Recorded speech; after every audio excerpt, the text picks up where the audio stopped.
जय हिंद प्यारे बच्चों। तो चलिए आगे बढ़ाते हैं हमारे टॉपिक को। और यहां पर हम आज के इस लेक्चर में एक बहुत इंपॉर्टेंट टॉपिक कवर करने वाले हैं, जिसका नाम है बेटा क्या, मूलर द्रव्यमान, या अंग्रेजी में हम कहते हैं मूलर मास। मूलर द्रव्यमान या मूलर मास एक बहुत इंपॉर्टेंट टर्म है। ये ना केवल बेटा 11वीं में बल्कि 12वीं में भी आपको लगते रहेगी। जहां जहां मूल के बारे में हम बात करेंगे वहां वहां मूलर द्रव्यमान हमें काम पड़ेगा। और आसान है बेटा, एक बार में आप सीख जाओगे। बस पूरे लेक्चर को आप ध्यान से देखिए, गारंटी देता हूं आज आप मूलर द्रव्यमान सीख के ही जाओगे। तो चलिए देखते हैं बेटा हम मूलर द्रव्यमान क्या होता है। पूरी केमिस्ट्री में बेटा और कहीं कहीं फिजिक्स में ये शब्द बहुत ज्यादा आएगा, मूलर। मूलर कभी भी आए बेटा समझ जाना कि ये किसके लिए है, एक मोल के लिए। जो भी चीज है, जैसे मूलर द्रव्यमान मतलब एक मूल पदार्थ का द्रव्यमान, जैसे बेटा मूलर आयतन मतलब एक मूल पदार्थ का आयतन, मूलर घनत्व मतलब एक मोल का घनत्व। तो जब भी मूलर आएगा तो समझ जाएंगे ये किसके लिए बच्चों, एक मोल के लिए। अब सबसे पहले तो सर हमें यही नहीं पता कि ये मोल क्या होता है। मोल बेटा छोटे छोटे कणों की संख्या को मापने की एसआई इकाई होती है मोल। मोल क्या है बेटा, छोटे कणों की संख्या की एसआई इकाई। जैसे बच्चों हमने एक इकाई जो हम कभी कभी यूज करते हैं, जो हम बोलते हैं दर्जन। जैसे हमने किन्हीं भी पदार्थों की संख्या के लिए अपनी सुविधाजनक तरीके से एक इकाई बना लिए है दर्जन। अगर बेटा हम एक दर्जन बोलते हैं मतलब 12, 2 दर्जन मतलब 24, 3 दर्जन मतलब 36, आधा दर्जन मतलब 6। तो जैसे बेटा दर्जन पदार्थों की संख्या बताता है, वैसे ही मोल, मोल क्या बताता है बेटा, कणों की संख्या। कणों की संख्या बताने के लिए हम एसआई इकाई में उपयोग में लाते हैं, जो कि क्या है बेटा, मोल। मोल क्या है मैं बता दे रहा हूं आपको, क्या है बेटा, कणों की संख्या। अब कणों की संख्या वैसे तो हम किसी भी कण को बता सकते हैं बेटा, लेकिन ज्यादातर ये छोटे कणों के लिए उपयोग में आती है, जैसे इलेक्ट्रॉन, प्रोटॉन, न्यूट्रॉन वगैरह, है ना। तो कणों की संख्या की एसआई इकाई, कणों की संख्या की एसआई इकाई क्या होती है बच्चों, मोल होती है। और इस मोल का उपयोग अब हम पूरी केमिस्ट्री में करते रहेंगे। इसीलिए भले ही थोड़ा टाइम लगेगा, हम बेटा हो सकता आने वाले अगले 1 2 3 लेक्चर में मोल के बारे में ही बात करते रहेंगे, क्योंकि एक बार आपने मोल सीख गए तो केमिस्ट्री में बेटा बहुत हद तक आप आगे बढ़ चुके होंगे। तो मोल क्या है बेटा, कणों की संख्या की एसआई इकाई होती है मोल। अगर कोई भी कण कितने हो बेटा, एक मोल, अगर जैसे एक दर्जन बराबर 12 होता है, जैसे एक दर्जन बराबर 12 होता है बेटा, वैसे ही अगर कोई कण 6.022 गुणित 10 की घात 23, यह बेटा हम ज्यादातर कैलकुलेशन जब करते हैं तो 6.02 से भी काम चला लेते हैं, है ना। 6.022, यह बेटा 6.02, बात एक ही होगी, गुणित 10 की घात 23 कण। अब कण मतलब बेटा ये कण कुछ भी हो सकते हैं, मतलब हो सकता है कि ये परमाणु हो, या बच्चों हो सकता है ये अणु हो, या आयन हो, इलेक्ट्रॉन हो, प्रोटॉन हो, न्यूट्रॉन हो, कोई भी छोटे कण जब बेटा कितने हो जाएंगे, 6.022 गुणित 10 की घात 23, तो इसे हम बोलेंगे बच्चों एक मोल। अगर इससे 2 गुने हो जाएंगे तो 2 मोल, 3 गुने हो जाएंगे तो 3 मोल, आधे हो जाएंगे तो आधा मोल। ठीक है। तो इस संख्या को बेटा पहली बार एवोगेड्रो नाम के एक वैज्ञानिक ने बताया था। उसके सम्मान पर हम इसे एवोगेड्रो संख्या, या बेटा कुछ किताबों में एवोगाद्रो संख्या भी लिखा होता है ना, तो एवोगेड्रो संख्या कहते हैं। और एवोगेड्रो संख्या को बेटा हम बार बार, इतनी बड़ी संख्या कौन लिखे यार, है ना, आलसी लोग अपन, इतना बड़ा बार बार लिखना पसंद नहीं बेटा। हम इसको प्यार से लिखेंगे Na। अगर कहीं भी बच्चों Na लिखा होगा मतलब आप समझ जाइए इसका मान है 6.022 गुणित 10 की घात 23। ये कहलाता है एवोगेड्रो संख्या, और इसे बेटा हम किससे, Na से प्रदर्शित करते हैं। अब एक मोल मतलब इतने कण, इतने कणों का जो भी द्रव्यमान होगा बेटा, इतने कणों का जितना भी द्रव्यमान होगा वही क्या कहलाएगा, उस पदार्थ का मूलर द्रव्यमान। जैसे मान लो सोडियम के बेटा हमने एक कण का द्रव्यमान निकाला था, एक कण का द्रव्यमान था सोडियम के, एक परमाणु का द्रव्यमान था 23 AMU। 2 का होगा 23 गुणित 2 AMU, 3 का होगा 23 गुणित 3 AMU, और बेटा Na का होगा 23 गुणित Na AMU। और क्योंकि Na कणों का द्रव्यमान मतलब 1 मोल का द्रव्यमान मतलब बेटा मोलर द्रव्यमान कहलाता है। तो कुल मिलाकर के हम यहां से मोलर द्रव्यमान की परिभाषा लिख सकते हैं बेटा। क्या लिखेंगे? 1 मोल पदार्थ। अब बच्चों पदार्थ लिख रहा हूं मैं, अणु या परमाणु नहीं लिख रहा हूं, क्योंकि मोलर द्रव्यमान अणु के लिए भी हो सकता है और परमाणु के लिए भी हो सकता है। तो जब मैं पदार्थ लिख रहा हूं बच्चों, मतलब मैं अणु या परमाणु जो भी हो, और जरूरी नहीं है यही, कोई भी चीज है उसके लिए भी ये लिख सकते हैं बन, ठीक है ना। तो 1 मोल पदार्थ के द्रव्यमान को, का द्रव्यमान है ना, 1 मोल पदार्थ का ग्राम में होना चाहिए बेटा, ये हमेशा ग्राम में लिखा जाता है। ग्राम में द्रव्यमान क्या कहलाता है बच्चों? मोलर द्रव्यमान कहलाता है, ठीक है। 1 मोल पदार्थ का ग्राम में द्रव्यमान मोलर द्रव्यमान कहलाता है। चलिए थोड़ी बहुत बातें करते मोलर द्रव्यमान के बारे में समझते हैं। जैसा हमने पिछली क्लास में बोला था, ऑक्सीजन के एक परमाणु का द्रव्यमान, तो बच्चों आपको मैंने बताया था ऑक्सीजन के एक परमाणु का द्रव्यमान होता है कितना? 16 AMU। कितना होता है बच्चों? 16 AMU, ठीक है। एक परमाणु का द्रव्यमान है 16 AMU। तो आप मुझे बताइए ऑक्सीजन के Na परमाणु, या तो आप बोलिए Na परमाणु, Na को बेटा और क्या बोल सकते हो आप? 1 मोल भी बोल सकते हो। तो सोडियम के Na परमाणु या 1 मोल परमाणु का द्रव्यमान कितना होगा बेटा?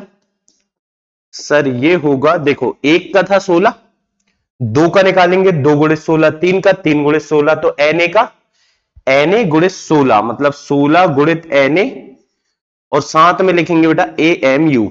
लेकिन जब मैंने आपको परिभाषा बताया मोलर द्रव्यमान की, तो मैंने क्या लिखा हूं? 1 मोल पदार्थ का ग्राम में द्रव्यमान, मतलब बेटा ये तो अभी AMU में, इसको हमें ग्राम में लिखना पड़ेगा यार। तो लिख देंगे बच्चों, कोई बड़ी बात नहीं है। देखिए क्या होगा, हमने एक AMU का मान याद किया था, याद होगा बेटा आपको, मैंने पिछली क्लास में बताया था। तो 1 AMU बराबर होता है 1.67 गुणित 10 की घात ऋण 24 ग्राम, या बेटा इसी संख्या को हम लिखते थे 1/6.02 गुणित 10 की घात 23, या बच्चों अब मैं इसी को लिख सकता हूं 1/Na AMU, नहीं बेटा ग्राम, ठीक है। तो कुल मिला के 1 AMU में या तो इतना ग्राम होता है या तो इतना ग्राम होता है। तो बेटा जब मैं AMU को ग्राम में बदल रहा हूं, तो 1 AMU बराबर इतना ग्राम रख दूं, या बेटा मैं चाहूं तो इतना ग्राम रख दूं। तो चलिए रख के देखते हैं, हम ग्राम में बदलते हैं बेटा। तो 16 गुणित Na, और AMU को ग्राम में बदलना है ना। तो 1 AMU की जगह जब मैं ग्राम में रखूंगा तो कितना लिखूंगा बेटा? 1/Na ग्राम। और यहां पर मुझे देखने को क्या मिलता है? Na से Na कट जाएगा और यह जाएगा बेटा कितना? 16 ग्राम। ऑक्सीजन के Na परमाणु यानी बेटा 1 मोल परमाणु का द्रव्यमान कितना आ गया? 16 ग्राम। और यही क्या कहलाएगा बेटा? यही कहलाएगा ऑक्सीजन का मोलर द्रव्यमान। मोलर द्रव्यमान, ठीक है। चलिए और बातें करते हैं अपन, एक दो उदाहरण और, फिर हम जो कंक्लूजन है उसको डिस्कस करेंगे, है ना। जैसे बेटा सोडियम की बात करो, सोडियम के एक परमाणु का द्रव्यमान कितना होता है? हमने लास्ट लेक्चर में यह भी देखा था, सोडियम के एक परमाणु का द्रव्यमान बेटा हम बोलते हैं 23 AMU। कितना होता है? 23 AMU, ठीक है। और तो सोडियम के Na परमाणु, Na परमाणु मतलब बेटा हम कितना बोलेंगे? Na का मतलब होगा सर 1 मोल। तो सोडियम के Na परमाणु या 1 मोल परमाणु का द्रव्यमान कितना होगा बच्चों? तो इसका द्रव्यमान होगा 23 गुणित Na AMU। यह बेटा ग्राम में बदलूंगा मैं तो 23 गुणित Na, और बच्चों 1 AMU को ग्राम में बदलने के लिए मैंने लिखा 1/Na ग्राम, और Na से Na तो कैंसिल हो गया, तो सिंपल आ गया सर 23 ग्राम। क्या रिजल्ट में कुछ आपने सोचा बेटा? क्या कुछ बात आपको समझ में आई? जो एक परमाणु का द्रव्यमान एएमयू में है वही बेटा मोलर द्रव्यमान ग्राम में है। जो एक परमाणु का द्रव्यमान एएमयू में है वही मोलर द्रव्यमान ग्राम में है। मतलब बेटा यूनिट बदल दो, एएमयू की जगह ग्राम लगा दो, मान वही रखो, मान वही, वैल्यू वही, यूनिट नहीं। ठीक है ना? यानी कि जब मैं एक परमाणु का द्रव्यमान बताता हूं तो एएमयू में, बेटा जब मैं मोलर द्रव्यमान बताऊंगा तो वही मान मैं एएमयू की जगह ग्राम में लिखूंगा। ठीक है? तो चलिए देखते हैं। जैसे हम मान के चलो बेटा, अब मेरे पास कुल मिला के जो रिजल्ट मिल रहा है मुझे, कि मेरे पास ऑक्सीजन है और ऑक्सीजन के लिए बच्चों मेरे को अलग अलग वैल्यू दी हुई है। एक दिया है 16 एएमयू, दूसरा दिया है बेटा 16 और तीसरा दिया है 16 ग्राम। ठीक है?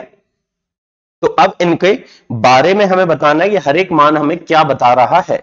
सबसे पहले ऑक्सीजन का 16 एएमयू, ये क्या है बेटा? ऑक्सीजन के एक परमाणु का द्रव्यमान। क्या है ये? ऑक्सीजन के एक परमाणु का द्रव्यमान, जिसे बच्चों हम परमाणु द्रव्यमान भी कहते हैं या परमाणु भार भी कहते हैं। क्या कहते हैं बेटा? परमाणु द्रव्यमान या परमाणु भार। अगर 16 है बेटा तो ये ऑक्सीजन का क्या कहलाएगा? आपेक्षिक। अगर बिना इकाई के लिखा है तो आपेक्षिक परमाणु भार या परमाणु द्रव्यमान, एक ही बात है बेटा। और अगर 16 ग्राम लिखा है मतलब ये ऑक्सीजन का क्या है? मोलर द्रव्यमान। या तो आप बोलो बच्चों मोलर द्रव्यमान, या आप बोल सकते हो एक मोल ऑक्सीजन परमाणुओं का द्रव्यमान। एक मोल ऑक्सीजन परमाणुओं का द्रव्यमान, ऐसे भी लिख सकते हैं। ठीक है बेटा? तो इस तरीके से और देखते हैं अपन, एक आध और देख लेते हैं। जैसे मान के चलो मेरे पास सल्फर है। अब सल्फर के लिए बच्चों हम तीन मान उपयोग में लाएंगे। एक होता है 32 एएमयू, एक होगा क्या? केवल 32, और एक होगा 32 ग्राम। हर एक मान कुछ ना कुछ बताता है बेटा। 32 एएमयू हमें क्या बता रहा है? कि यह है सल्फर के एक परमाणु का भार। सल्फर के एक परमाणु का भार। देखो बेटा, जैसे मैं आपको सिखा रहा हूं आप ऐसे ही याद रखो, ताकि आगे चल के जब मैं कठिन से कठिन सवाल भी कराऊं तो आपको भी बहुत आसानी से सब कुछ समझ में आए। या इसे हम क्या बोलते हैं सर? परमाणु भार। ठीक है? या परमाणु द्रव्यमान। अब 32 अकेला लिखा है मतलब ये क्या है? ये तो सर हो गया बिना इकाई के है, मतलब ये आपेक्षिक हो गया। आपेक्षिक परमाणु भार। और बेटा ग्राम में लिखा है मतलब ये क्या हो गया? इसका मोलर द्रव्यमान या मोलर भार। बात एक ही होती है बच्चों, है ना? मोलर द्रव्यमान, या आप बोल सकते हो मोलर द्रव्यमान, या एक मोल सल्फर परमाणुओं का द्रव्यमान। या बेटा एक मोल सल्फर परमाणु ना बोल के आप चाहो तो Na सल्फर परमाणुओं का द्रव्यमान। Na सल्फर परमाणुओं का द्रव्यमान। बड़े आराम से बेटा हम इस तरीके से बता सकते हैं। ठीक है? तो एक एक करके हमने देखा कि क्या होता है परमाणु भार, आपेक्षिक परमाणु भार, और आज के लेक्चर में बेटा हमने समझा मोलर द्रव्यमान। अभी और बहुत सारी बातें हैं। जैसे बेटा परमाणु ना हो, अणु हो, अगर H2O है और H2O के लिए तीन मान मेरे पास लिखे हैं। मान के चलो बेटा एक लिखा है। अब देखो H2O के लिए H का परमाणु भार कितना था? एक। एक दूनी दो, धन 16, 18 आएगा बेटा। लेकिन इस 18 को मैं अलग अलग तरीके से लिखता हूं। 18U, एक होगा 18, और फिर लिख रहा हूं बेटा 18 ग्राम।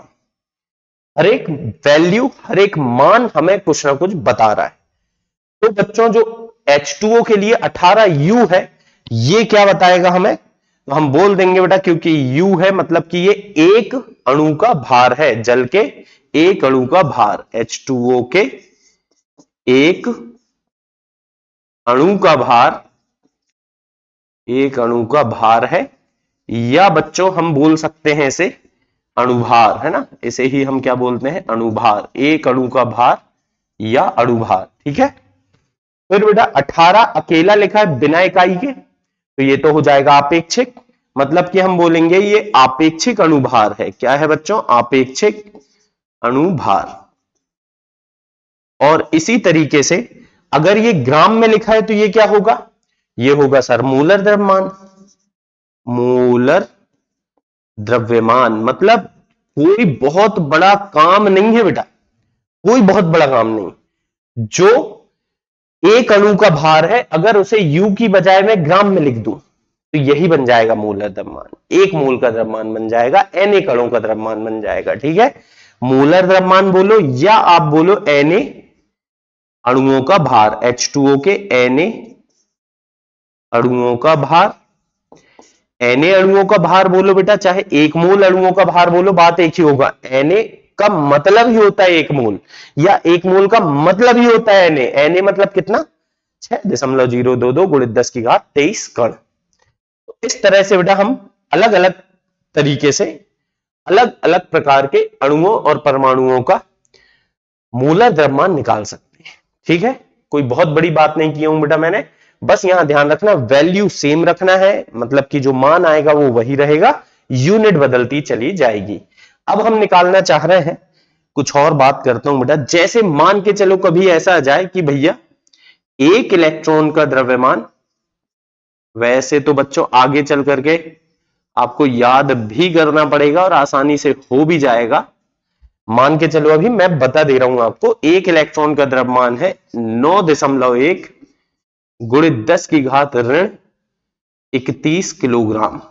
ठीक है, यह बेटा ग्राम में लिखना चाहो तो 9.1 गुणित 10 की घात ऋण 28 ग्राम है। ठीक है, ग्राम में चलते हैं क्योंकि ये पूरी कैलकुलेशन ग्राम में ही होती, जब भी मूलर द्रव्यमान है ग्राम में ही चलेगा। ठीक है बेटा, तो अब आपसे मैंने प्रश्न बोला कि इलेक्ट्रॉन का मूलर द्रव्यमान बताइए। इलेक्ट्रॉन का मूलर द्रव्यमान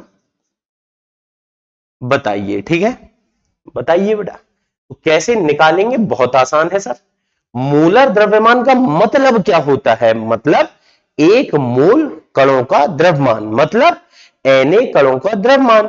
एक कण का द्रव्यमान दिया है, Na का पूछा है बेटा, एक कण का दिया है, Na का पूछा है। जबकि जमा लेंगे अपन की, जबकि एक इलेक्ट्रॉन का द्रव्यमान कितना है मेरे बच्चों? एक इलेक्ट्रॉन का द्रव्यमान है 9.1 गुणित 10 की घात ऋण 28 ग्राम। तो मुझे तो चाहिए एक मोल का मतलब Na का, और Na इलेक्ट्रॉन का द्रव्यमान आएगा बेटा। देखिए, एक का इतना है, दो का करना था तो गुणित दो करते, तीन का निकालना होता तो गुणित तीन, Na का चाहिए तो गुणित Na कर लो। तो हम बोलेंगे सर 9.1 गुणित 10 की घात ऋण 28 गुणित Na, और ग्राम में आएगा बेटा, है ना। Na का मान रखना हो तो रख सकते हैं अपन, कोई बड़ी बात नहीं है। वैसे तो बेटा हम ज्यादातर सवालों में Na तक लाके छोड़ देते हैं, लेकिन मैं फिर भी आपको बता रहा हूं कि Na का अगर मान रखना हो तो रख लो 6.02 गुणित 10 की घात 23। अरे मैंने तो आपको बोला था 6.022 गुणित 10 की घात 23, लेकिन बेटा हम रफली, मतलब कि हम एक अप्रोक्सीमेशन लगाने के लिए, मतलब लगभग में उत्तर लाने के लिए ऐसा काम करते हैं। और बेटा मैं तो बोल रहा हूं कि मैं क्या कर सकता हूं, यहां पर 6.02 ना लिख के बेटा केवल 6 भी लिख दूं तो कोई बुराई नहीं। क्यों? क्योंकि 6.02 लगभग 6 के तो बराबर है। लेकिन बच्चों ऐसी आदत मत डालना, कभी कभी क्या होता है, जो ऑप्शन होते हैं बहुत ज्यादा पास पास होते हैं। अगर ऑप्शन बहुत दूर दूर है तो 6 रख के कर लो, आंसर मिल जाएगा। लेकिन ऑप्शन बहुत ज्यादा पास पास है, फिर आपको एग्जैक्ट कैलकुलेशन आनी चाहिए। अब बेटा गुणा करते हैं, 91 दूनी करोगे कितना आएगा? 182, बच गया बेटा 18, फिर जीरो से होगा तो 8, बच गया 1, 91 छिक्का, है ना। तो बेटा 6 बारी करना है अपने को। 100 रहता तो 600 हो जाता, 9 कम करो, 9 छिक्का 54 कम करो, 600, 500, 546, है ना। और 546 में एक जोड़ दिए बेटा 547, लगभग इतना आएगा बेटा 54 इतना, है ना। गुणित 10 की घात ऋण 28 और ऋण 23, सॉरी बेटा धन का 23, ऋण का 28 धन का 23 ऋण का 5 ग्राम। ठीक है ना, ये आ गया Na इलेक्ट्रॉन का द्रव्यमान।